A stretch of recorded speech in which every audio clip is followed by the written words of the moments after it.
Tingnan natin kung tama ang sagot ng mga nag-comment. Lagyan natin to ng denominator na 1. Tapos 2 times 6 is 12. 11 times 1 is 11. Kailangan pa mag-simplify. So 1 and 1, 11. Tama. Ngayon, ang gagawin naman natin ay multiplication of mixed fractions ay yung mga ganyan. Unang step, kailangan natin silang gawing improper fraction. 3 times 8 is 24 plus 1, 25. Kopyahin ang 3 na denominator. Ganon din gagawin sa kabila.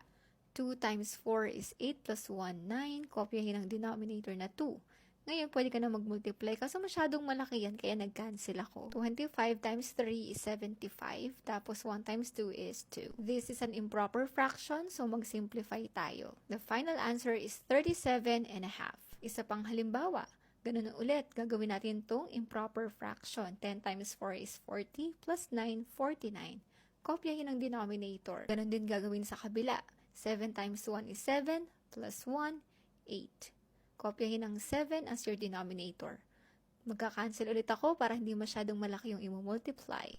O diba, mas maliit na lang ngayon ang i-multiply natin. 7 times 4 is 28. 5 times 1 is 5. Improper fraction ulit yan, so kailangang i-simplify or lowest term. The final answer is 5 and 3/5. Kayo naman, comment your answer.